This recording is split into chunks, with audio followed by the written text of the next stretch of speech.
De acuerdo a la carta semanal de Cordes, basada en información estadística del Banco Central, en la primera semana de noviembre, la Reserva Internacional de Libre Disponibilidad registró que los depósitos del sector público no financiero disminuyeron en 52 millones de dólares. De esta manera, el porcentaje de los depósitos del sector que estarían cubiertos por la Reserva, una vez descontados los pasivos monetarios, bajó a 11%. Y descontando las reservas de oro y sucres, estos depósitos no estarían cubiertos por reservas líquidas. Así señala Cordes en su carta semanal. Fausto Ortiz, es ministro de Finanzas. Buenos días, bienvenido a Contacto Directo. Buenos días, doctor, saludos cordiales. Esta información estadística del Banco Central sobre los depósitos del sector público no financiero, técnicamente, ¿qué significa? ¿A qué instituciones del sector público se refiere? Bueno, en los pasivos monetarios del Banco Central, es decir, en el saldo de cuenta corriente que tiene el Banco Central para varios clientes, primero es la cuenta corriente única del Tesoro del Ministerio de Finanzas, hay otro que es el Seguro Social, que tiene fondos en el Banco Central. Luego, los gobiernos autónomos descentralizados, usted hizo una entrevista el día de ayer sobre ese tema, y también empresas públicas. Y quizás el más importante por tamaño individual es la banca privada, que tiene más de 2.500 millones en lo que se llama encaje bancario o reservas bancarias, como lo quieran llamar. Pero en lo que reporta la carta semanal de Cordes sobre el informe del Banco Central, ¿qué significa que los depósitos del sector público no financiero no estaría respaldado por reservas líquidas? Claro, hasta noviembre del 2008 la relación era paritaria entre reservas internacionales de libre disponibilidad, que tenían ese nombre en esa fecha, y los depósitos del sector público, que son lo que mencionamos hace un rato, y los pasivos monetarios, que también en noviembre del 2008 eran 6.000 millones de dólares. De ahí para adelante empieza a caer, y el peor momento de esta relación entre reserva y depósitos y pasivos fue en diciembre de 2012, que llegó a representar las reservas apenas el 42% del total de estos pasivos. A la fecha actual, octubre del 2015, esa relación es 52%, que más o menos uno calcula es 3.000 millones de dólares de reserva frente a algo así como 6.000 millones de dólares de los pasivos totales, de los cuales 2.500 millones es la banca privada y las instituciones financieras con lo que se llama reservas bancarias o encaje bancario. ¿Y este dinero está depositado en el Banco Central? Los 3.000 millones líquidos están en el Banco Central. ¿Por qué hay este descalce? Porque el Banco Central tomó una decisión de algunos años atrás de ir invirtiendo sus recursos líquidos en varios proyectos. Por ejemplo, la Corporación Financiera Nacional le tiene invertido el Banco Central con plata de muy corto plazo de más de 1.300 millones de dólares para que la CFN a su vez otorgue financiamiento a empresas a largo plazo. Tiene invertido por ahí otros 150 millones de dólares, de acuerdo al reporte del Banco Central del mes de agosto, en el Banco del Pacífico.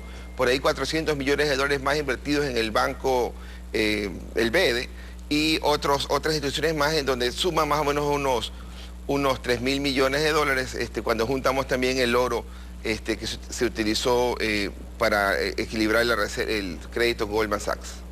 El Fondo Monetario informó el pasado 21 de octubre, según las consultas con Ecuador del artículo 4 de su acuerdo constitutivo, que siguiendo la definición del gobierno que no incluye ventas anticipadas de petróleo, el endeudamiento público está en el 38.3% del PIB, a poca distancia del límite legal del 40%. Y según el FMI está en el 40.4%, es decir, sobrepasando el límite legal, ya que el FMI incluye las ventas anticipadas de petróleo. Esta situación, en cualquiera de los dos casos, con el 38.3% o el 40.4%, ¿qué espacio le da a la necesidad de financiamiento del presupuesto 2016? Sí, alcanza a ver que el 40.4 es para el 2016, la estimación del fondo para el año siguiente.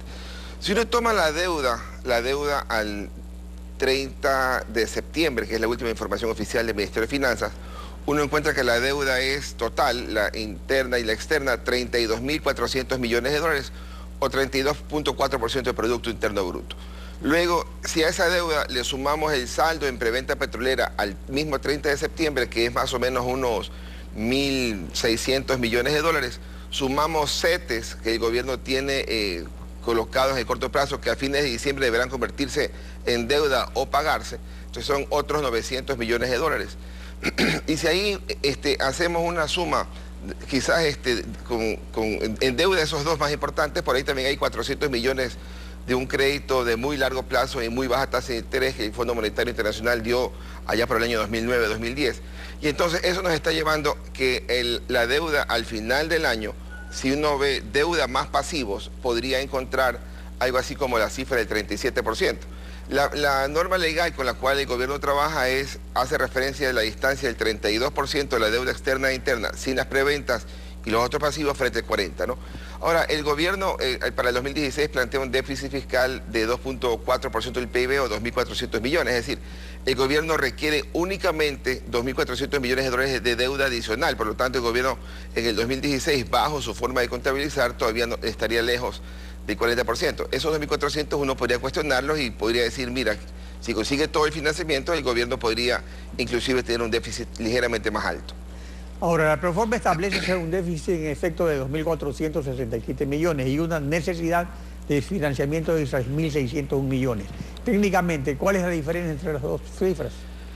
El déficit fiscal es aquella parte del gasto del gobierno que no alcanza a ser cubierto con los ingresos. Y los ingresos, hablemos de petróleo e impuestos. Esa diferencia es 2.400. Y la amortización es el pago de vencimientos de pasivos.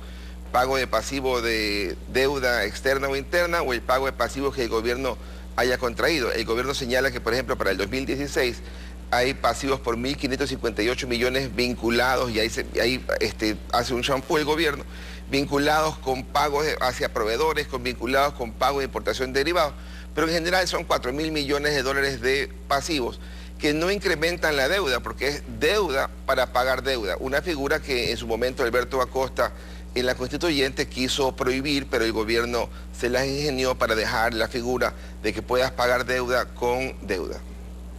Ahora, al final del día, Virgilio Hernández, presidente de la comisión, hace poco aquí decía de que se privilegia al factor humano, y por eso pues, se mantiene el rubro más importante de gasto corriente, que es el gasto en personal. ¿Cuál es la relación que hay entre lo que se asigna para factor humano? Sería, por ejemplo, los porcentajes obligatorios según la ley para salud y para educación y el que se dedica para pagar la deuda. Cuando el gobierno arranca, allá por el 2007-2008, lo que el gobierno destinaba a pagar intereses de deuda era menos del 1%, ¿no? 0.8, yo recuerdo cuando yo era ministro de Finanzas.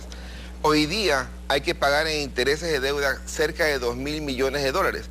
Y aparte hay que pagar 4.000 millones de dólares por amortización. Es decir, el presupuesto destina el 6% del Producto Interno Bruto para servir a la deuda.